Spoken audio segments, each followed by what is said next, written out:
Romanos 5, verso 1, diz assim a palavra do Senhor: portanto, justificados pela fé, temos paz com Deus, por meio de nosso Senhor Jesus Cristo, por intermédio de quem obtivemos também acesso pela fé a esta graça, na qual estamos firmes e nos gloriamos na esperança da glória de Deus.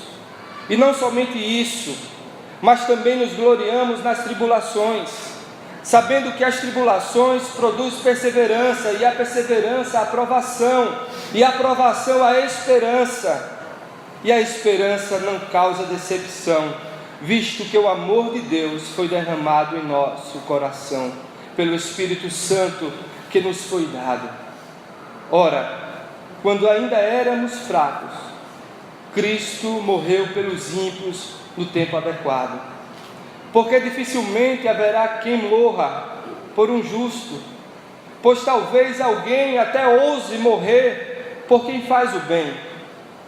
Mas Deus prova o seu amor para conosco, ao ter Cristo morrido por nós quando ainda éramos pecadores.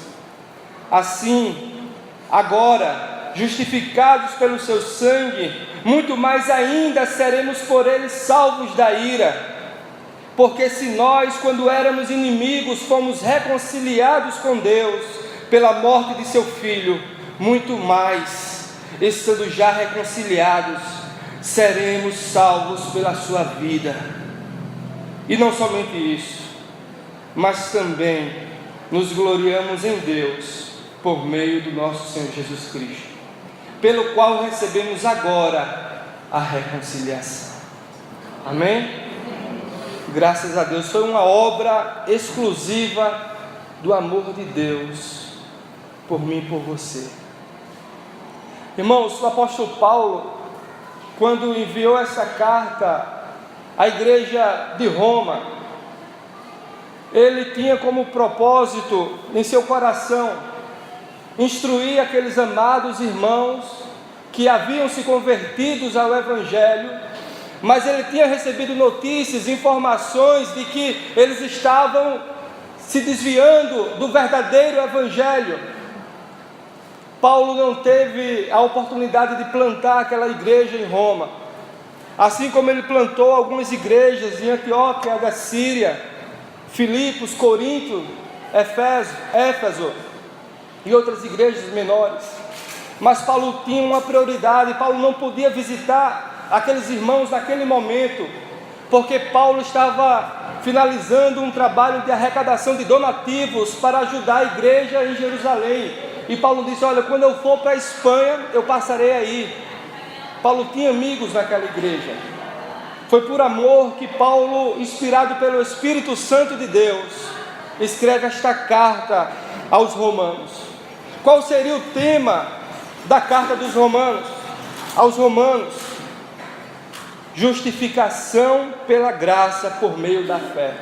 Nós encontramos no capítulo 1, verso 16, o seguinte: porque não me envergonho do Evangelho, pois é poder de Deus para a salvação de todo aquele que crê, primeiro do judeu e também do grego. Pois a justiça de Deus se revela no Evangelho, de fé em fé, como está escrito: o justo viverá pela fé. Foi essa expressão, o justo viverá pela fé, que despertou um homem conhecido por nós pela história, de nome Martinho Lutero, que, desejando em seu coração estudar mais sobre o livro de Romanos, ele não conseguia compreender a expressão justiça de Deus. Ele ficava travado.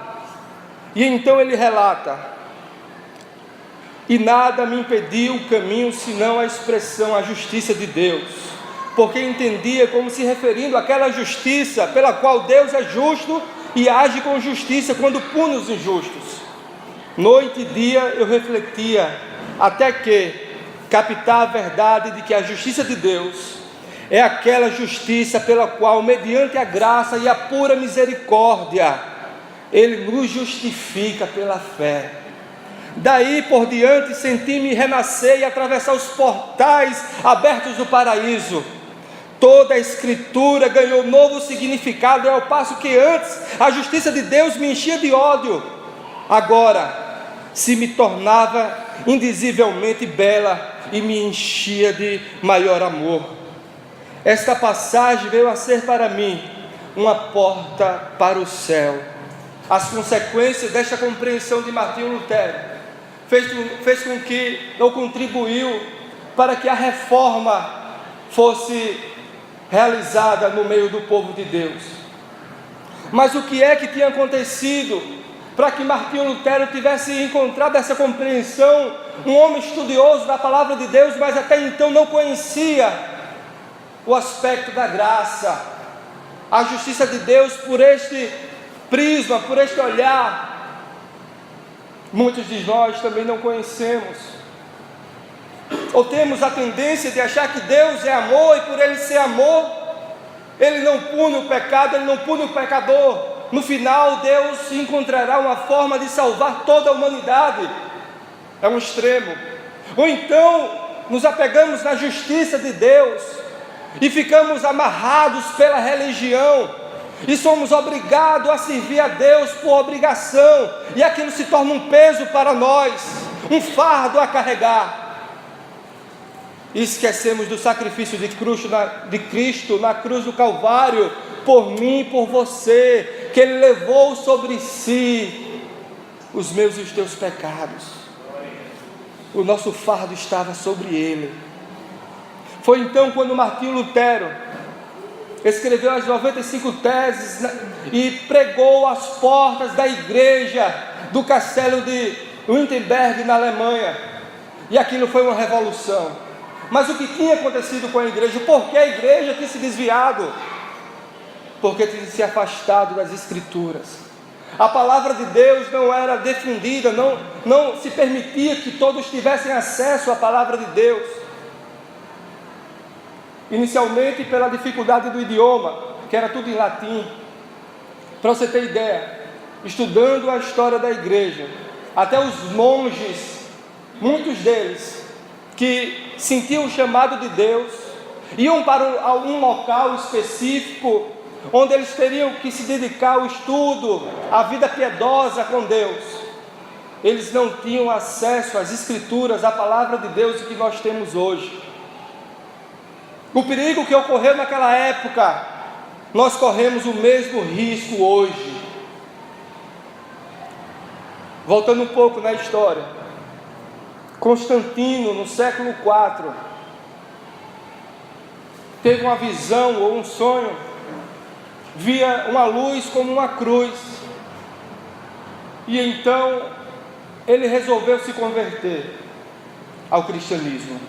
Há quem diga que ele se converteu de verdade, outros não, mas o fato é que o Estado passou a ser cristão, a religião passou a ser cristã, e de perseguidos que nossos irmãos viviam, sendo perseguidos constantemente, desde a época de Jesus, passaram a ser perseguidores. Quando chegavam em alguma região que serviam a deuses pagãos, a templos pagãos, eles saqueavam tudo, pegavam o ouro, matavam aqueles homens e forçavam a se converter ao cristianismo. E os cristãos, irmãos, se acomodaram.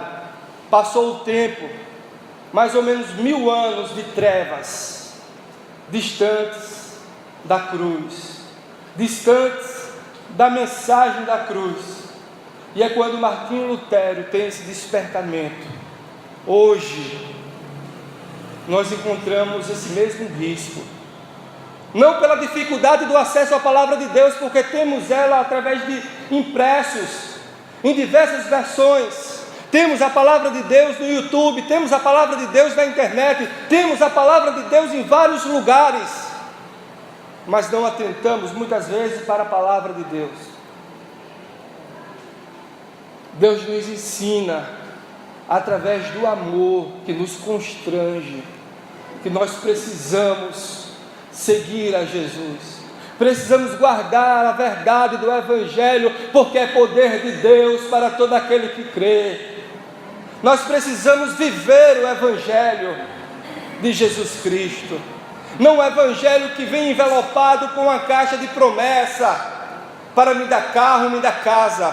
Não o Evangelho que me promete tirar o meu sofrimento, mas o Evangelho bíblico, o Evangelho que Jesus Cristo ensinou aos apóstolos e deixou para nós. O Evangelho que está escrito desde Gênesis até Apocalipse, porque a palavra de Deus é completa. Não podemos selecionar textos, aquele texto que me convém e aquele que não me convém,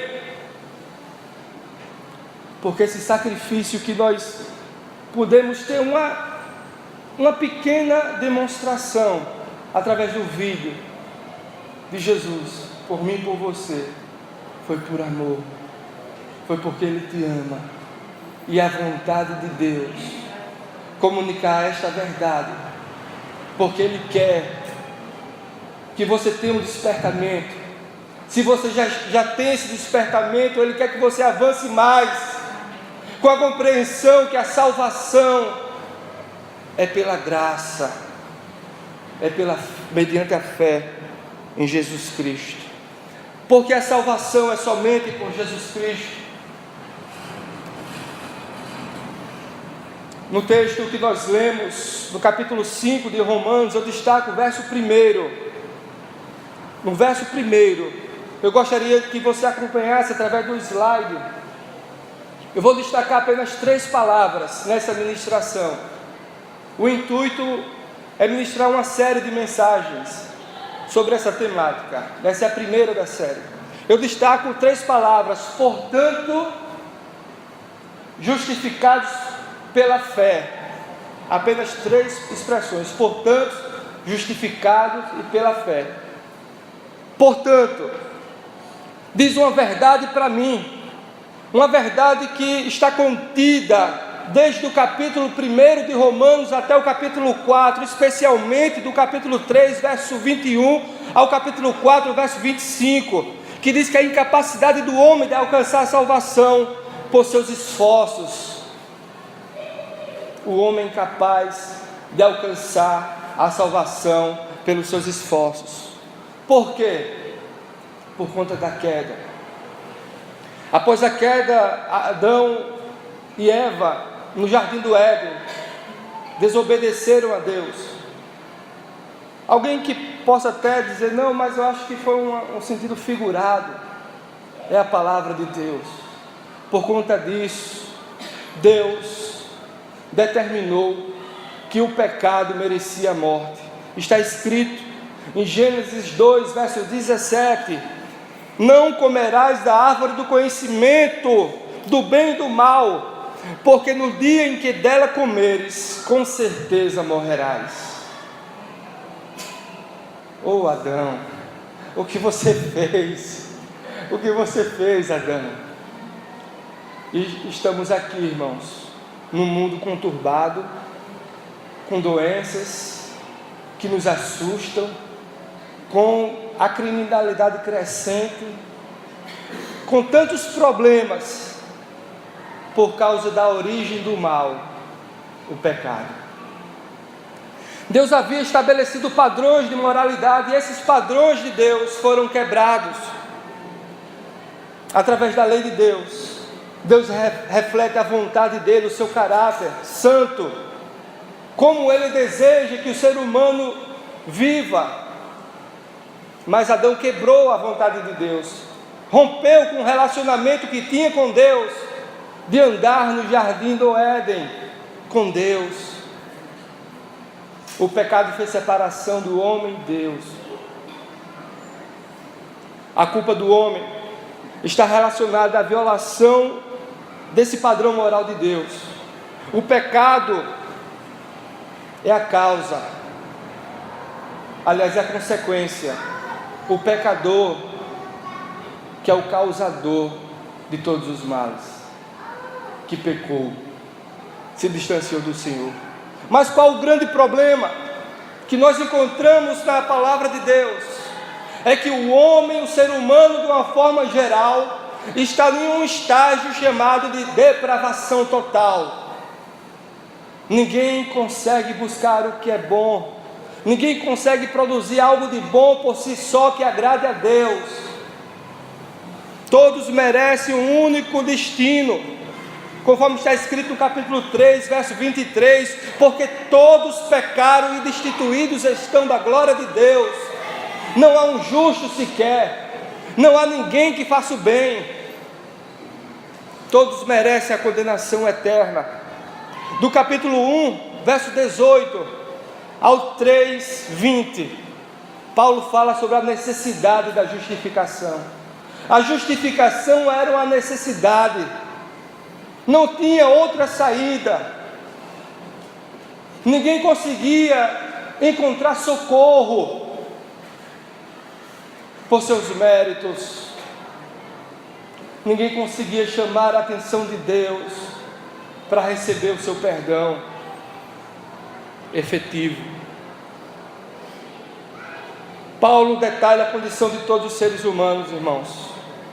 Diz que estão cheios de toda forma de injustiça. A lista é grande: malícia, cobiça, maldade, inveja, homicídio, discórdia, engano, depravação, sendo intrometidos.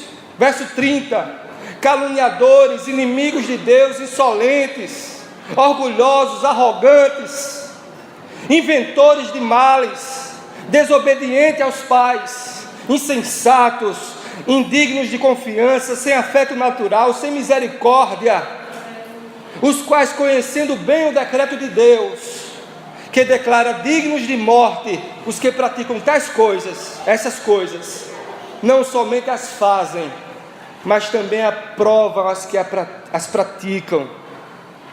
A humanidade caminha para a condenação eterna, todos sem exceção. Todos sem exceção. Seja aquele que é menos ruim, seja aquele que tem uma conduta moral, ética, que chama atenção, que é melhor do que muitos crentes.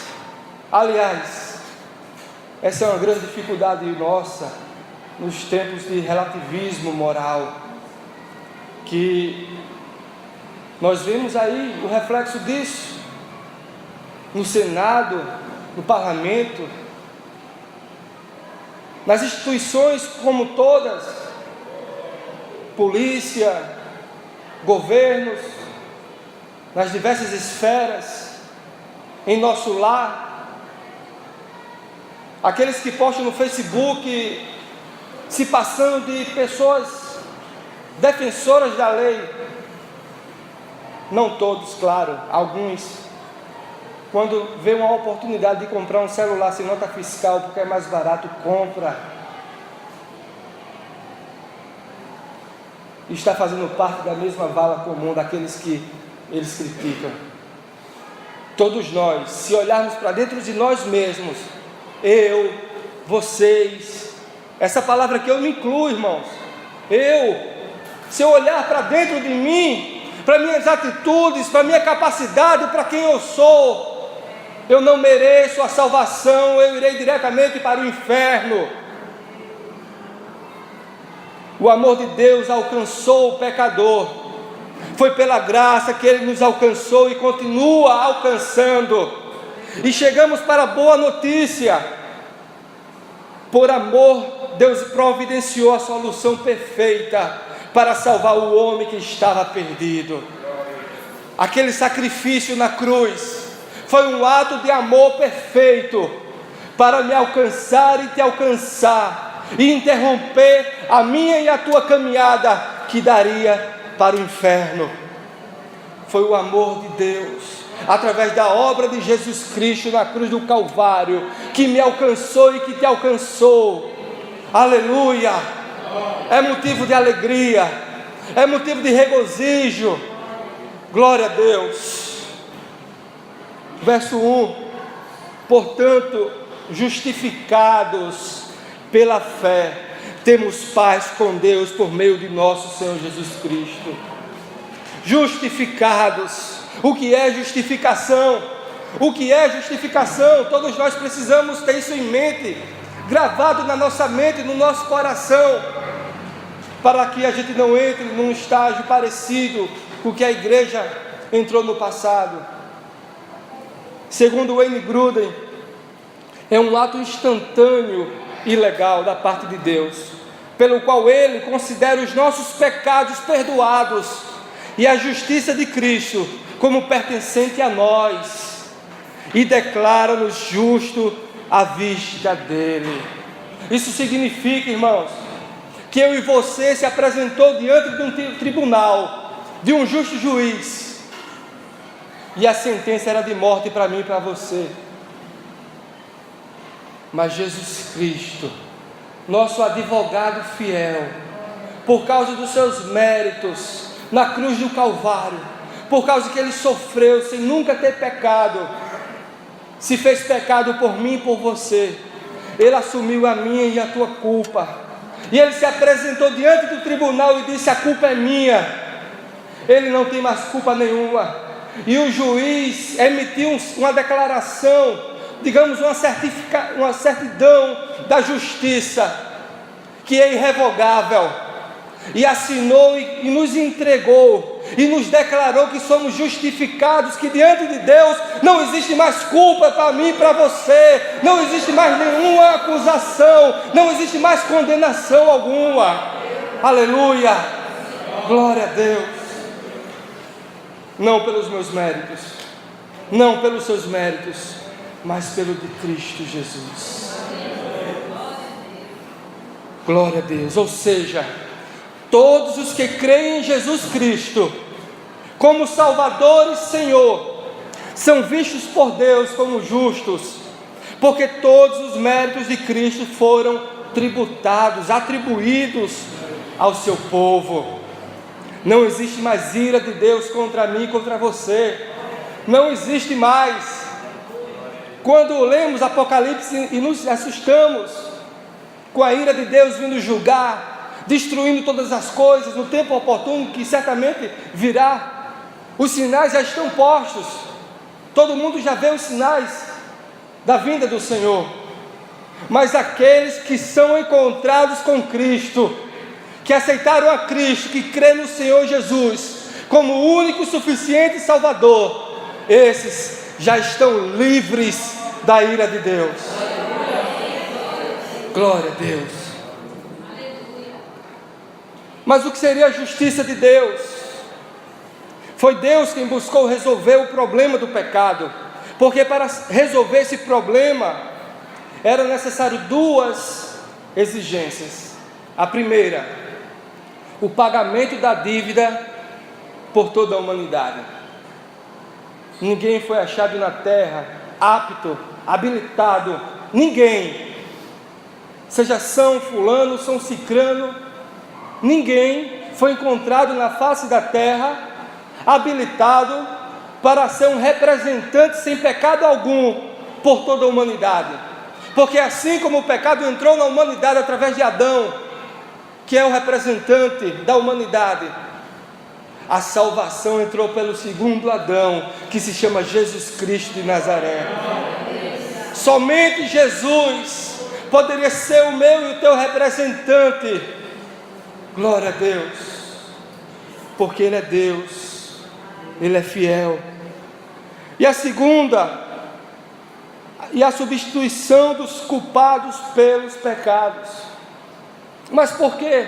Porque segundo a lei mosaica, quem cometesse um erro, um pecado, seja pequeno ou grande, irmãos, seja um pequeno pecadinho que você pensa que ninguém vê, ou seja um assassinato, seja o que for, quem cometesse qualquer pecado diante de Deus, teria que se apresentar diante do sacerdote, e teria que ser feito um sacrifício de expiação, que significa remoção do pecado, que isso era feito uma vez por ano. Só que aquele que cometia determinados pecados, que a Bíblia fala que há pecados que é para a morte, esses eram condenados à morte e não tinha saída. Mas Jesus Cristo de Nazaré, Ele se entregou por mim e por você. O Pai entregou o Filho, e o Filho se entregou por mim e por você, porque quando Ele estava sofrendo, sendo homem, Ele era 100% homem, 100% Deus. Quando Ele estava chorando no Getsêmani, que Ele fez aquela oração: Pai, sei que para Ti não há nada impossível, mas se possível for, afasta de mim esse cálice, mas seja feita a Tua vontade. Ele suou sangue, padeceu por mim e por você, porque Ele já me via, já te via como eleito dEle, como escolhido. Glória a Deus. E Ele se entregou, Ele atendeu essa exigência da lei da penalidade. E não só isso, era utilizado na antiga aliança um cordeiro, um animal, que era levado diante do sacerdote. O sacerdote sacrificava, pegava aquele sangue do animal e aspergia, como um simbolismo de purificação do pecado daquela pessoa. Esse simbolismo apontava para o sacrifício perfeito de Cristo, porque desde Gênesis aponta para Jesus. Todos os livros você encontra situações que são tipos de Cristo, que apontam para Jesus, para a vinda de Jesus. Mas Jesus foi o cordeiro mudo, que fez o sacrifício perfeito e suficiente. Uma vez feito o sacrifício, Ele não precisa mais voltar naquela cruz, porque o sacrifício dele foi suficiente para perdoar todos os pecados dos seus filhos, do passado, do presente e do futuro, e não há quem invalide. Glória a Deus, porque foi uma aliança perpétua que o Pai fez com o próprio Filho, que Deus fez consigo mesmo. Porque todas as alianças que Deus fez, seja a adâmica, a noética, a mosaica, a abraâmica, a davídica, todos esses homens pecaram, erraram, falharam em algum momento, mas a aliança que Deus fez consigo mesmo me alcançou e te alcançou. Por isso que nós vivemos debaixo da nova aliança de Jesus Cristo de Nazaré. Por isso que a glória só deve ser dada tão somente para Jesus Cristo, porque diante dos céus, da terra, de qualquer lugar, quando choravam, como está escrito em Apocalipse, porque não foi encontrado ninguém capaz de abrir os 7 selos do livro, mas apareceu um que estava habilitado para abrir os 7 selos, e o nome dele se chama Jesus Cristo de Nazaré. Aleluia! E esse texto de Apocalipse significa que ele tem o controle da história e da sua igreja. Aleluia! A história não caminha para um caos, se caminha para o fim. E esse fim se chama o dia do Senhor, que Ele vem buscar a sua igreja e julgar o pecador de uma vez por todas. Glória a Deus. Em suma, já que os pecadores não eram capazes de expiar seus próprios pecados, senão por meio da punição eterna, foi necessário um substituto que pudesse satisfazer as santas exigências da lei, porque o problema não é a lei. Paulo fala isso no capítulo 7 de Romanos. O problema é o pecado que está nas pessoas, porque a lei é santa, a lei é perfeita, que é de Deus. Para que a redenção fosse realizada, somente o verdadeiro Deus, o verdadeiro homem, Jesus Cristo de Nazaré, poderia atender essa exigência. Ele, sendo Deus, Ele recebeu a infinita ira de Deus naquela cruz, porque Ele é Deus infinito, pagou de forma infinita por mim e por você. Sendo homem, Ele poderia titubear e querer desistir, mas Ele não desistiu, porque Ele veio com um propósito de fazer a vontade do Pai, e assim Ele fez. Francis Schaeffer, a tradução não é bem essa, mas dá um desconto aí, disse: porque Jesus Cristo é tanto Deus como homem, Sua morte na cruz tem valor infinito para todos os que creem. Glória a Deus. Amém? Glória a Deus, irmãos.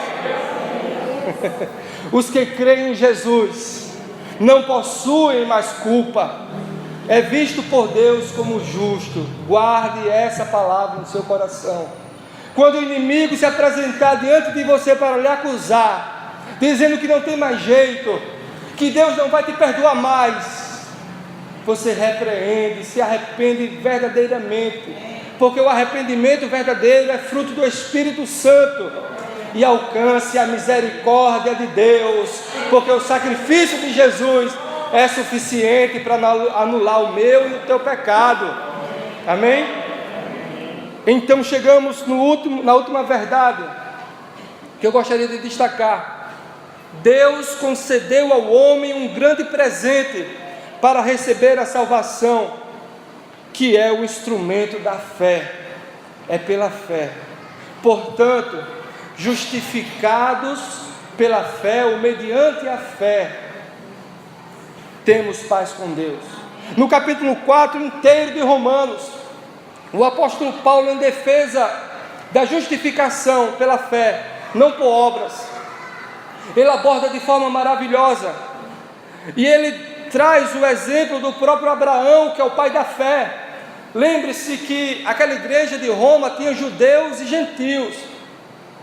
Os judeus tinham a tendência de guardar a lei, dizer, não, mas eu tenho que fazer alguma coisa para merecer a salvação.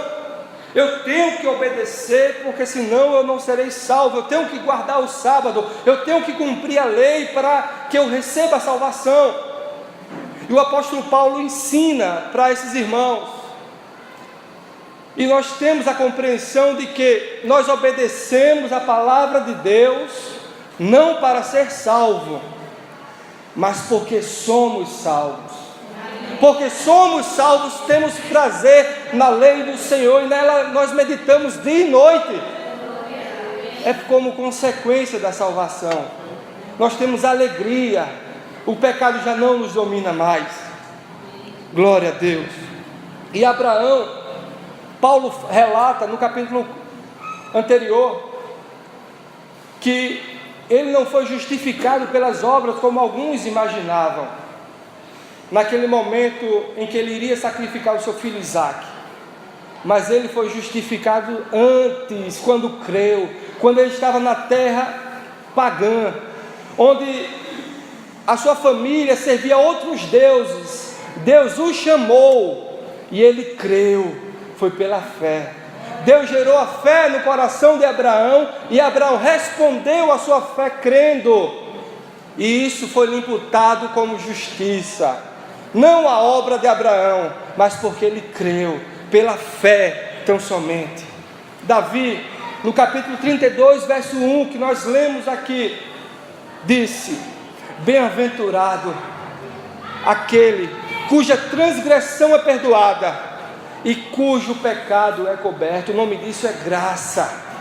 Graça no Velho Testamento não é algo novo, não, já era graça. Aleluia, glória a Deus.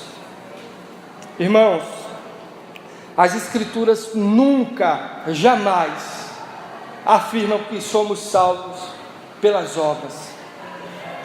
Você dá uma cesta básica a alguém, você ser uma pessoa correta, que faz o bem, jamais está escrito na palavra de Deus algo do tipo. As boas obras, de você dar cesta básica, de você ser uma pessoa boa, de você ajudar as outras, é consequência da obra de salvação que Deus fez a mim na tua vida. Amém? É mediante, claramente demonstrado que a fé é apenas um instrumento pelo qual a justificação nos é dada. Somos justificados unicamente pelos méritos da obra de Cristo Jesus. Até a fé, temos que ter o cuidado, porque algumas pessoas gostam de valorizar a fé. Não, mas eu tenho fé, eu vou botar minha fé em ação e Deus vai me dar. Você sem querer passa a fazer Deus refém da sua vontade, dando valor à sua vontade, ao seu mérito. E na verdade a fé é um dom de Deus, é um presente de Deus. A fé que nós temos, seja pequena ou grande, foi Deus que nos deu.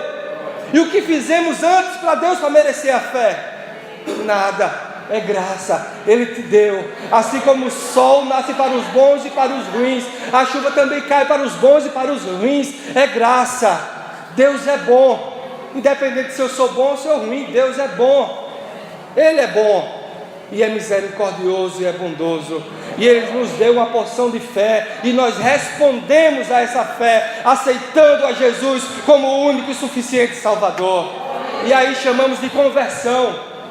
Deus nos dá fé e nós respondemos dizendo: sim, Senhor, eu quero te seguir. E aí há uma obra maravilhosa de regeneração, que nós somos feito nova criação, algo que nós não conseguimos explicar, mas de repente nós percebemos que algo mudou em nossa vida. Nós olhamos para as coisas diferentes, parece que Deus existe. Não só existe, mas Ele está próximo de mim. Eu ouvi a voz de Deus, eu percebo que Deus está atuando nas coisas, Deus está falando. Aleluia. Aleluia. É nesse momento em que nós temos a convicção que o Espírito Santo testemunha com o nosso espírito que somos filhos de Deus. E se somos filhos de Deus, não tem ninguém no mundo que possa invalidar. Aleluia. Glória a Deus. Mas poderia ser amor e não fé. Poderia ser alegria e não fé. Poderia ser sabedoria e não fé. Mas por que fé? Porque mediante a fé. Porque a fé é a atitude do coração, que é o oposto ao sentimento ou atitude de você. Eu sou suficiente, eu sou autossuficiente, eu dependo de mim. A fé, irmãos, aquele que tem a fé em Jesus, a fé genuína, ele não depende mais de si. Ele reconhece as suas limitações, as suas fragilidades, e diz: eu me entrego, não dependerei mais de mim mesmo, ou de minhas próprias obras. Eu sei que jamais tomarei por mim mesmo, jamais me tornarei por mim mesmo justo diante de Deus. Portanto, Jesus, eu confio em Ti e dependerei continuamente de Ti. É essa atitude de fé e não outra atitude. A fé é o oposto exato de confiar em si mesmo. Está escrito no capítulo 4, verso 16. Essa é a razão do porquê provém da fé. Olha só que maravilha. Para que seja segundo a graça, a fim de que seja firme a promessa para toda descendência. Aleluia. Então, quando eu peco, que o pecado na vida desses que creem em Jesus é um acidente, não é uma constante. Eles não têm prazer no pecado, não vivem uma vida de pecado. E quando pecam, seja qual for o pecado, há perdão para o pecado. Aleluia. O sacrifício de Cristo já foi feito, e alcança e nos perdoa. E do Espírito Santo fala ao nosso coração. Nós nos constrangemos, sentimos dores, e nos arrependemos e pedimos: Senhor, me perdoa.